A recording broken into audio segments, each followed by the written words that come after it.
bank is 7 o'clock. Let's delve deep into the issues. We'll take you beneath the surface. Greetings and salutations. My name is Orville Higgins and it's another edition of Fan Central. Talking to the people at the heart of the top sporting stories. Hear from your favorite sportsmen and women and the administrators who work tirelessly to make it all happen. It's live sports talk. I've written an entire article. Yes. Looking at all the major issues every Tuesday at 9 p.m. It's Fan Central.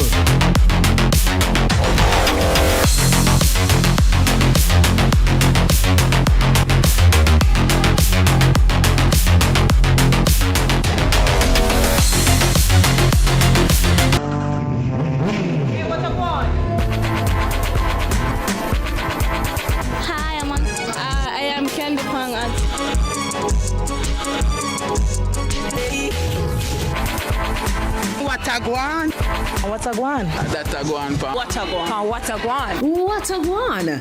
Mondays, Wednesdays, and Fridays at 8 a.m., 1:30 p.m., and 10 p.m. on CVM TV.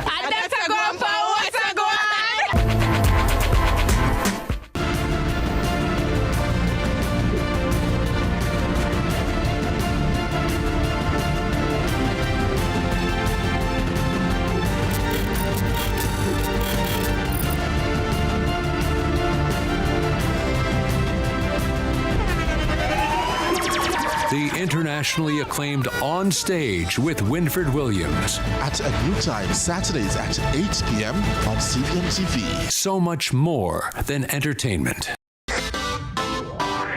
Every dream conquered is another dream game. I land and I fly again like a jet plane. Headed straight in your direction. 'Cause I'm wiser, one step closer. I'm winning 'cause I work so hard. And the music keeps on playing, and the people them I say we are march up the dance. Oh, what a feeling! Don't stop dreaming. Keep on believing in the power of the feeling. Whatever you want, take a chance. Song in your heart, step in your dance. You got a spark, don't fit it down. Shine your lights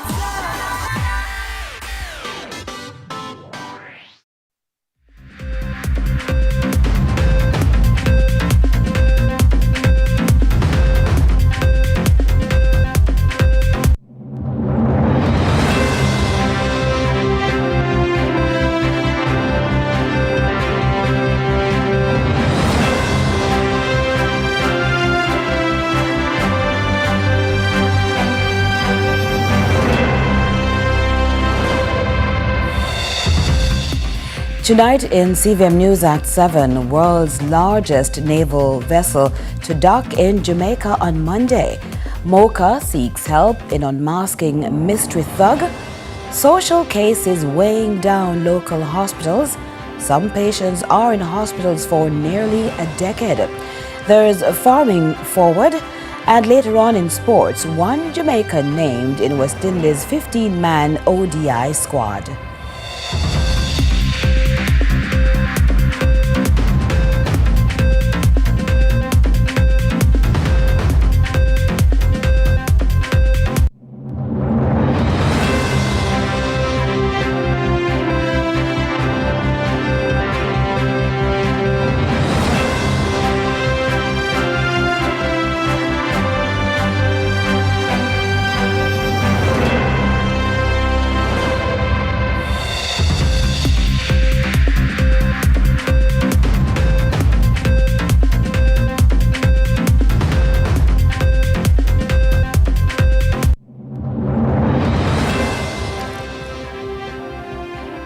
Hello from Kingston, Jamaica. This is CVM News at 7 for Sunday, May 31, 2026. It's the last day of this month. I'm Carolyn Brown. Thanks so much for joining us. The United States Embassy has confirmed that the Nimitz-class aircraft carrier USS Nimitz will make just naval vessels in the world, will anchor at the port of Kingston, hosting expert exchanges and welcoming distinguished visitors, including government officials, members of the Jamaica Defence Force, and students from local universities who will observe carrier operations firsthand. Beyond strengthening maritime ties, the visit is expected to foster people-to-people connections and deliver economic benefits as sailors engage in community projects and experience Jamaica's culture and hospitality. Now, this milestone highlights the depth of U.S.-Jamaica cooperation and reflects America's continued commitment to advancing shared security and prosperity across the hemisphere. Here's a closer look now at the vessel from Mighty Ships. To this follow-up now, the major organized crime and anti-corruption agency, MOCA, and the Jamaica Constabulary Force have issued an urgent appeal for help in locating a suspect, the masked male threatening to kill multiple people, including a woman said to be connected to the Catholic Church. In a video recording, the suspect, brandishing what appeared to be a firearm, accuses the female of borrowing money from a criminal mastermind and warns of violence if the debt is not repaid. Authorities stress the threat is serious and must be addressed quickly. They're calling on the public to help identify or locate the suspect before the situation escalates. MOCA and the JCF also emphasize even the smallest detail can make a difference. Now, anyone with information is urged to share it with the nearest police station by calling the police 119 emergency number or MOCA at 876-906-5848. The number again, 876-906-5848. The Strong Fathers Foundation is on a mission to bring hope and meaningful intervention into the lives of children who are navigating loss and despair after losing their fathers to violence. Mothers left to fend on their own are also offered support. Here's more from Natasha Williams. My father's voice still walks with me in quiet moments no one sees. Through every smile, through every tear, I still can feel his presence near. Reports show that nearly 91% of all murder victims and 88% of shooting victims in Jamaica are male. The result, too many children are fatherless. In response, the Strong Fathers Foundation has announced the Father's Day initiative. It's aimed at celebrating fatherhood and supporting the educational development of children, especially those who have lost their fathers to gun violence. Speaking at the Foundation's first anniversary celebration on Friday, Member of Parliament for West St. Andrew, Anthony Hilton, urged the community to support what he called the creation of a critical and good institution. And I stress institution because in the end, a good idea can come, like good music, can come and in time disappear, fades away. But a good institution will be sustained. 5 children have already benefited from last year's inaugural staging of the foundation through cash vouchers and back-to-school supplies. While the focus is on strengthening education, Hilton also encouraged the foundation's involvement in providing children with mental and emotional support. Children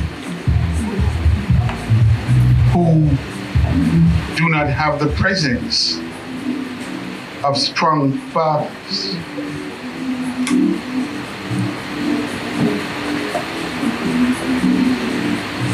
are in many instances, not all instances, because you have some strong mother and strong families, but in many instances, these children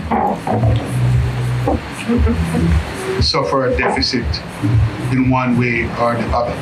The foundation's co-founder and chief executive officer, Roxroy McLean, says the support and partnership with veteran music producer King Jammy, local musicians, and the St. Andrews South Police have been very instrumental in making the community-focused events a success. Fathers and the foundation organizers are encouraged to continue on the path of creating a nation of strong men. I just want to say how encouraging it is to see two young people who started a foundation like this, and it's going in the second year now, and I'm here to support it 100% anytime you're ready. And that's all I'm encouraging our young men to do, to be good fathers, to be good mentors for your children. You might not have achieved much even in your own pursuit of your dreams, but that doesn't limit how much you can inspire them to achieve above and beyond that which you can do. Natasha Williams, CVM News. And CVM News at 7 will continue in just a moment. Please stay with us.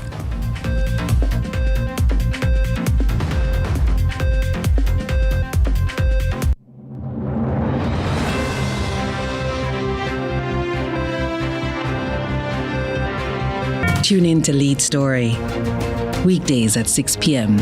Hosted by Jody Ann Quarry.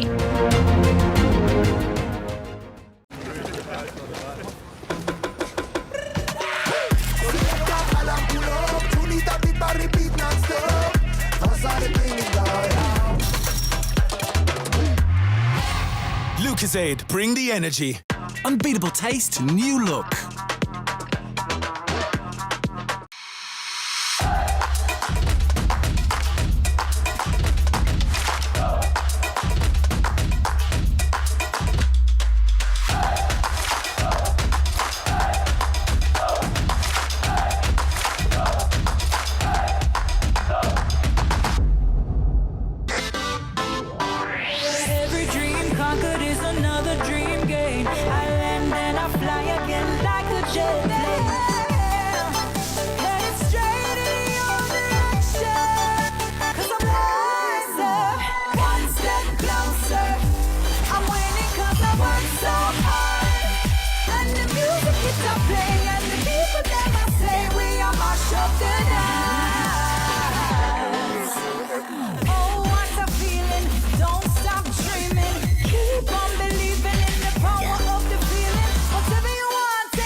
Welcome back to CVM News at 7. The Kingston and St. Andrew Municipal Corporation says its Cleaner Kingston initiative is making progress downtown.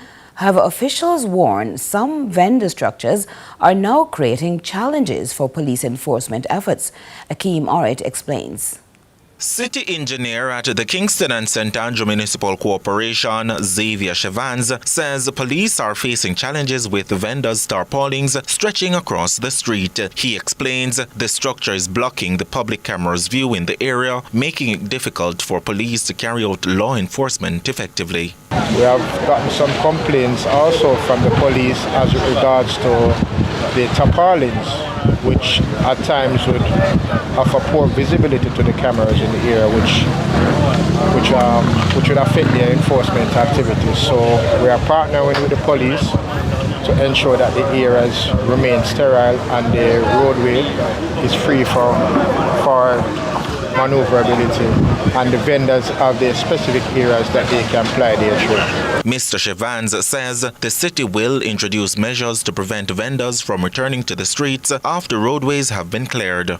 Well, we have a terms of reference in place with our enforcement department to ensure that we have our periodical enforcement activities to ensure that whenever we carry out these activities, we do the necessary follow-up and you would have seen other areas which would have borne fruit, like out in Haywood Street and other areas, to ensure that we have a periodical follow-up to prevent anything from going back to how it was. The KSAMC, under its Cleaner Kingston initiative, is continuing efforts to rid the streets of downtown Kingston of garbage and other impediments. So far, Beckford Street, Haywood Street and New Chapel Lane have been washed and cleaned as part of the ongoing operation. The cleanup drive is expected to continue each weekend, with additional streets set to be addressed in the coming days. Akeem Oret for CVM News.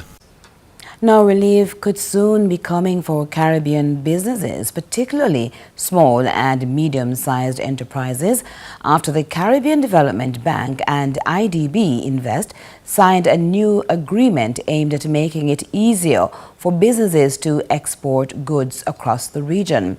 In an exclusive interview with CVM News, CEO of IDB Invest also spoke about the organization's ongoing work to help Caribbean countries grow stronger economies.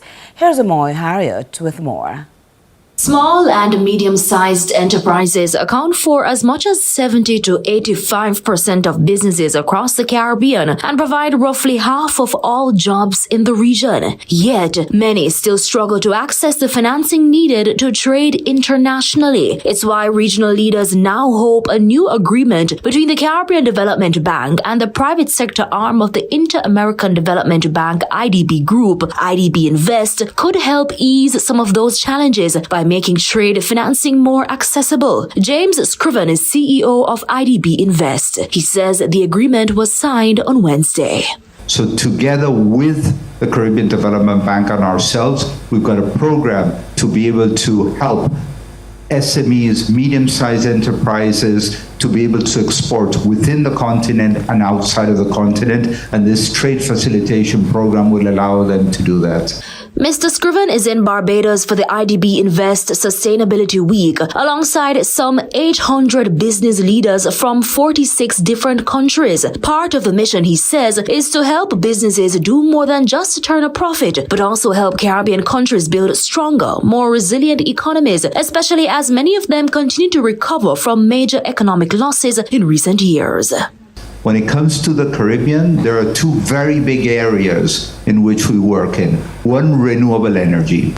The benefits that the Caribbean has is access to solar, to sun, and access to wind. So a lot of the work that we do is working with companies to be able to generate their own energy with using solar panels and wind farms. The other area, he says, has to do with adaptation.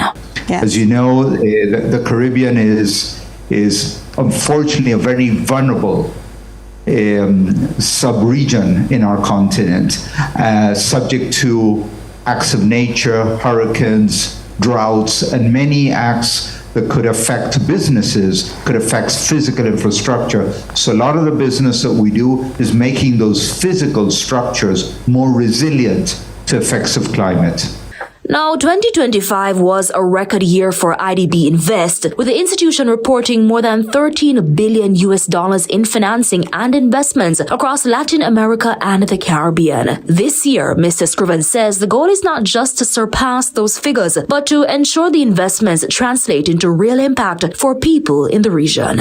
So, access to financial services, we lend to institutions, to lend to MSMEs, small and medium-sized enterprise. We talk about how many ports we built.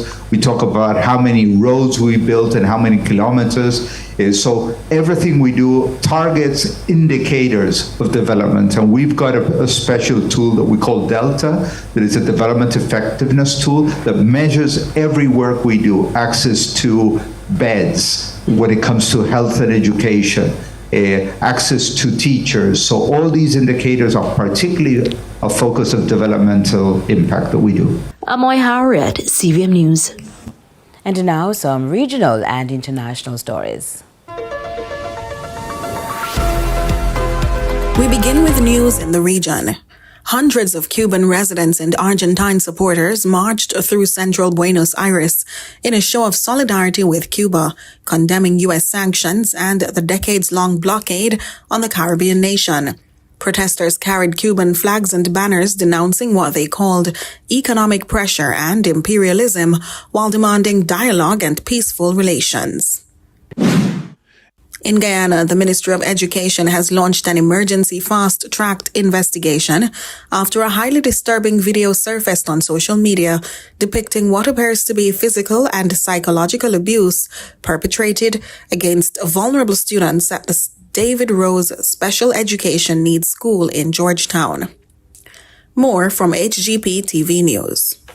On Wednesday, the We Invest in Nationhood WIN Party shared video on its Facebook page raising concerns over alleged abuse of children with special education needs at the David Rose Special Education Needs School. WIN on its social media platform called on the ministry to immediately investigate the disturbing incident. Hours later, Education Minister Sonia Parag, in a statement, said she was deeply disturbed and hurt by the video, which appears to show acts of abuse being perpetrated against students of the David Rose Special Education Needs School. Parag said no child should ever be subjected to such treatment, particularly in a school environment entrusted with their care, development, and protection. In international news, a total of 219 people have been injured in clashes between football fans and police across France after Paris Saint-Germain, PSG, won the Champions League final against Arsenal.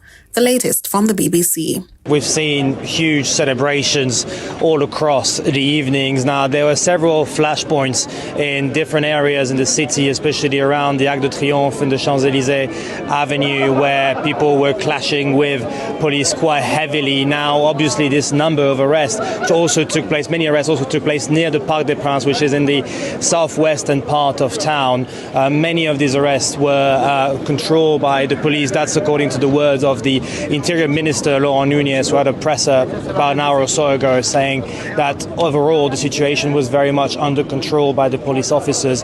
Dozens of them, police officers, have been injured in the clashes, but personally, I would say that on my end, I've seen very huge celebrations and people very, very happy to see that the team win a back-to-back title here and making history. And I mean, just look at the numbers and the turnout here. We are right there. So the Eiffel Tower and the Champ de Mars is just there. We're on the side of it, which for now, all the fans have been waiting, and I've been waiting for a good hour or so now. And this is going all the way down there. We're expecting around 100,000 people today to celebrate the players that would arrive in the afternoon. They're currently flying from Budapest back to Paris, and they will be celebrating with their players. They wanted a change from last year when they paraded across the Champs-Élysées, and then now they will be in front of the Eiffel Tower, which obviously is the symbol and on every single shirt that we're seeing here. And so the turnout has been absolutely immense. People have been gathering here for a few hours and telling me simply that they are so excited about today. They want to see their players again. They've made history. They've won back-to-back European titles, something that only Real Madrid, the mighty Real Madrid, have been able to do. That's it for regional and international news. I'm Nika Lewis. And back to a local story, we've been tracking social worker managers from the University Hospital of the West Indies, Kingston Public Hospital and the Victoria Jubilee Hospital say many people continue to be abandoned or forced into homelessness, and they are still living in hospitals. And based on the growing number of these patients, there is additional strain on the already limited space and resources. Stay with us, we'll be right back.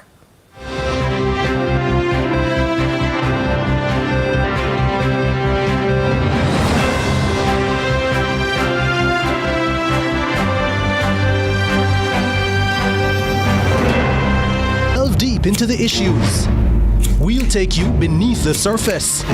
Greetings and salutations. My name is Orville Higgins, and it's another edition of Fan Central. Talking to the people at the heart of the top sporting stories. Hear from your favorite sportsmen and women and the administrators who work tirelessly to make it all happen. It's live sports talk. I've written an entire article. Yes. Looking at all the major issues every Tuesday at 9 p.m. It's Fan Central.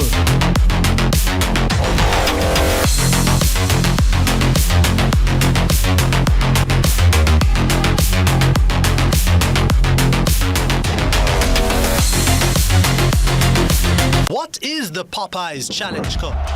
The Popeyes Challenge Cup is Jamaica's newest and boldest football competition, featuring David versus Goliath matchups as the best of the best in the country's club football take on those in the second tier. Tune in to Lead Story, weekdays at 6 p.m. Hosted by Jody Ann Quarry.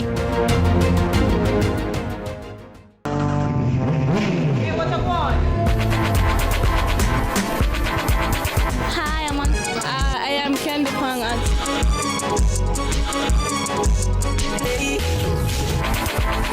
What a guan? What a guan? That's a guan, pa. What a guan? What a guan? What a guan? Mondays, Wednesdays, and Fridays at 8 a.m., 1:30 p.m., and 10 p.m. on CVM TV. And that's a guan, pa. What a guan?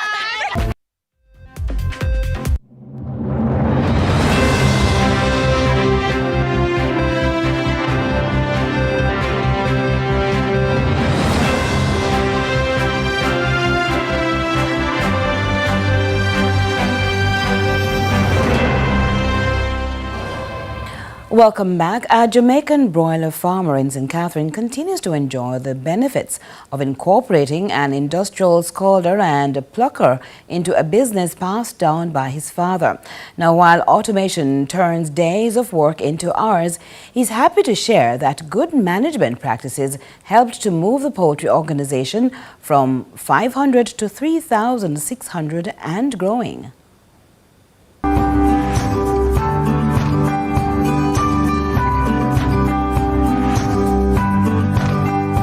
Farming Forward is brought to you by Nutramix. We saying right here with you, we are literally right there with them and ensuring that once they win, we will win as well. 1, 2, 3.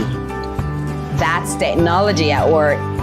This is an element of automation at work on a broiler farm. It may seem like luxury, brushing aside hands-on care. But for Kenoy Blair, it's efficient, hands-off control. I can be on the road right now and I can just take my phone, turn on the fan if the time is too hot. I can actually set it at a schedule to turn on at a certain time whenever there's the temperature is either rise or stuff. Much easier, and importantly, building on the legacy of his father's once manually operated smaller business. Basically, it's a one-man operation, but you know, my father is older and I don't really want to put a lot of work on him. It was a small coop and some round stick and he had around 50, 25 to 50, then 75. Then when we go to 75, first go inside the cub and kill almost 75 and leave only 3. You see what I'm saying? Although laughing,